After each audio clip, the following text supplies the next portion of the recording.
This video is going to go one of two ways. Either I'm going to go the scripted route and try to make a structured and cohesive critique of Dark Souls, or I'm going to go unscripted and have a rambling mess that's been edited.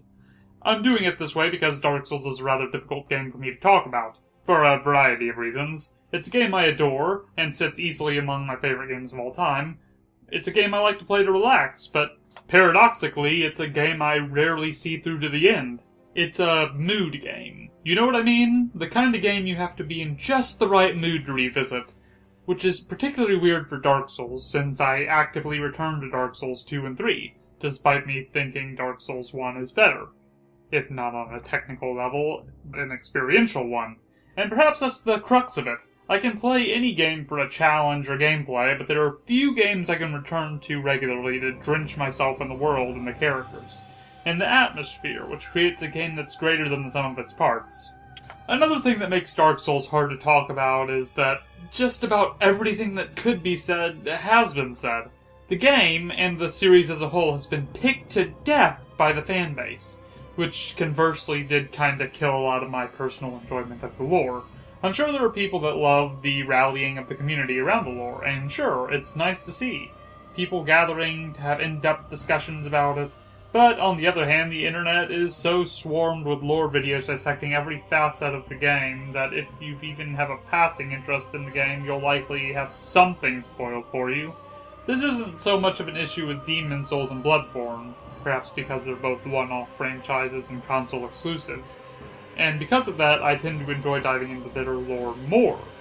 I bring this up because there's a lot to be enjoyed about uncovering the lore for yourself and trying to find your own conclusions. And while the community is a great way to amplify this enjoyment, Dark Souls has more or less reached the point where the community has solidified many theories in stone, which results, more often than not, in mild backlash whenever opinions differ. Now, that's not to say I don't like the lore of Dark Souls. I love it, at least in the first game. If you're interested in exploring the lore, I personally recommend doing so for yourself. But if you don't feel like diving in that deep into the game on your own, go check out the Let's Play Dark Souls series by Plague of Gripes. It's easily one of my favorite Let's Plays on YouTube, and a genre I'm not usually a fan of. If you can't tell, I'm not going to be talking about the story in this video. Suffice it to say it's good, engaging, gives you enough of a hook to carry you through the game even if you don't plan on diving deeper, and if you do dive deeper, there's plenty to explore. While I'm not talking about the story and lore, this game does sport some fantastic environmental design and atmosphere.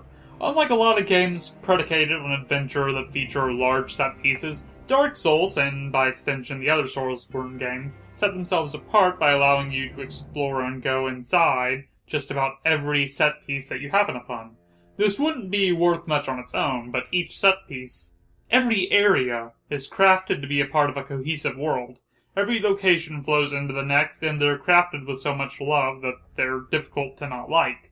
Unusually, there's even a consistency of theming in how you explore the world. If you travel down, the world gradually becomes more dire, and the environments evoke a sense of despair, loneliness, fear, intimidation.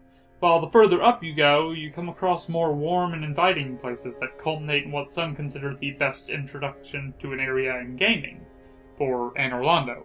There are stragglers, of course, that evoke unique atmospheres all their own, separate from the world as a whole, but I wouldn't dare spoil them for you if you haven't had the pleasure of exploring this world for yourself. The only thing I find unusual about the atmosphere of this game is that instead of relying on lighting, the game utilizes colored filters. You'll often find that different locations of the game have a rather drastic tonal shift the moment you walk into them. This was pointed out before by Matthew Pentosis, but I'll mention it again here. The most poignant example of this is the transition from the Depths to Blighttown, going from a somber dark blue tone to a disgusting and heavy green. Mine both adequately convey the tone of their respective areas, but the tonal shift definitely stands out among the rest of the areas in the game. On a related note, probably my favorite thing the game does with the filters is in Darkroot Garden and a share of underground caverns. It's somewhat difficult to describe what I'm talking about, but I'll try. Darkroot Garden and the Skeletal Chamber of the Painted World of Ariamis both use a deep blue filter that makes the environment in front of you appear as though it's bleeding into itself, flattening it and making the player lose their sense of depth perception. Whether or not this is a property of the filter itself, or if it's merely the result of the game's rendering that's exaggerated by the existence of the filter, I'm uncertain. But it creates a sense of unease, and you're still able to see everything lying before you, but with no depth. You can wander a pitch-black corridor, but the absence of depth results from the lack of light, avoiding this dissonance. It's very different with this filter.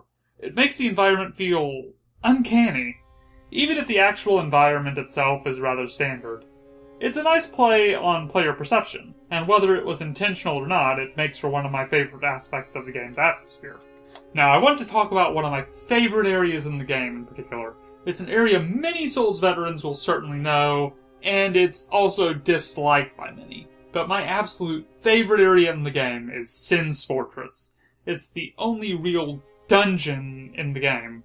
Though, to understand where I'm coming from, I guess I need to generalize the rest of the game's level design. For the majority of the levels in Dark Souls 1, the level design is fair. It's straightforward, it's serviceable, which for those that had played Demon Souls, that may have initially struck them as odd, as the game has intricate and challenging level design. Now, that might sound like a complaint, but I guess in a sense it is. I like the intricate level design of Demon Souls, but where Dark Souls 1 shines is the world design. This is a true blue 3D Metroidvania, a genre that has, 3 games? Yes, Dark Souls has a deeply intricate world layout that weaves in and out of itself, and nothing quite beats that feeling of rediscovering an area you've already been to, and finding out how the world connects. The only area where the game shows its weakness in this regard is the second half of the game. The areas that feature the primary antagonists of the game. And they feature very straightforward and dead-end level design. That highlights the somewhat lackluster level design of this game. But that's where Sin's Fortress comes in. As mentioned previously, Sin's Fortress is a proper dungeon. It's got swinging pendulum blades, narrow passages, floor traps, mimics, boulders. It's a dungeon among dungeons. And it tests not only your combat prowess, but your ability to navigate a hostile environment. It's easily one of the best levels in the game, if not the entire series. Well, there's another one I'm quite fond of as well, but we'll get to that a few videos from now. What's that? What about Blighttown? I don't like it. Toxic, poison, non-stop. I generally avoid Blighttown. I start with the Master Key and completely circumvent the entire stage because, yes, sequence breaking is built into the game. It's not a glitch. The actual level design of Blighttown itself is solid, very solid even, but the constant toxic and poisoning makes it one of the most irritating places to explore. We get on the subject of level design? Good. We're talking about combat design. It's no doubt the most prominent trait of the series. It's arguably one of the biggest players in the marketing behind the game, and what turned many potential players off from even trying it. We all know this game's reputation. Prepare to die. Ooh, it's so difficult. Look how cool I am for having beat it. Get good, scrub, etc. Yes, this game has a reputation for being difficult, and it's an assertion that's not entirely wrong. The Souls games were made with the intent of giving the player a feeling of accomplishment for overcoming their hardships, but they're not unfair. It's important to remember that your deaths in a Souls game are a learning experience. You're not playing Zelda where you can just run in, guns blazing, swords blazing, and expect to come out on top. I wouldn't call the game's pace slow by any stretch, but it does require you have observational skills. Combat isn't reactive. No, not entirely anyway. It's methodical. It's a game of spacing, positioning, and timing.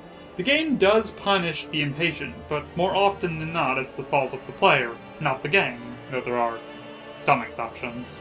Now, one issue I do take with the combat, well, the melee combat anyway, is how it fails to fully utilize certain mechanics, most notably parrying. Now, one could certainly argue that the implementation of successful parry is itself flawed, but that's a different discussion altogether. For PvE, I personally think the risk-reward is perfectly serviceable. No, the problem I have with parrying is how applicable it is. What is parrying useful on? Humanoid enemies. Mostly hollows, black and silver knights, and a handful of larger humanoids. Though, you can't riposte them, which I prefer, honestly. But no bosses except Gwen, and the vast majority of the game's non-human roster. This is an issue that would later be solved with Bloodborne, I'm well aware. But that makes it no less of an issue here. There's some real depth to the Souls combat, and that's what draws many players to the game. Outside of the lore, obviously. But it's a shame that the game doesn't really do much with it. Now, I'd love to talk about the online functions of the game, but I didn't co-op this run. The only run-in I had with PvP was a twinker prowling around Undead Parish, so I've not much to say. Well, I guess if you're watching, guy who twinked me, go fuck yourself, and have a lovely day. Whew, this video is running awfully long now, but I do want to touch on the DLC briefly before I go. I like it. It sports better level design than most of the main game. The enemy design is fresh and exciting, and it adds more depth to the existing narrative that a lot of people, myself included, really appreciate. I've gotta say though, the bosses of the DLC are kinda shit. Now, hear me out, they're not shit overall. They're cool looking, they've got flourishing movesets, but they're not fun to fight. While they've got diverse and challenging movesets, certainly, the biggest flaw with them is that they're just too damn aggressive. They feel like they were designed for a different combat system, like Dark Souls 3, where it's almost completely reactionary. There's no real methodology to the combat against these bosses. You either dodge or block until they're finishing their combos, or you run out of stamina, and hope you have enough time to get an attack in before their far too brief recovery time runs out. It doesn't feel so much like an exchange of blows so much as a one-sided beating where you sit around waiting for a chance to get a hit in. And on the one magic build run I did way back in the day, I found out that all the DLC bosses sport a resistance to the game's different magic systems. So if you're a magic player, be it spells, miracles, or pyromancy, you're fucked. Unless your magic is power within, but that's more of a buff than anything. Again, this is a game I adore. I implore all of you to give it a shot, if you've not already tried it. It's a masterpiece, to say the least. There's something for everyone. Whether you're looking for a challenge, a Metroidvania game, atmosphere, deep lore, gripping characters, it's got them all.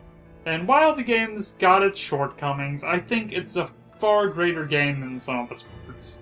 I hope you all enjoyed the video. This script was actually fairly difficult to write. Yes! It was a script the whole time. The secret is revealed.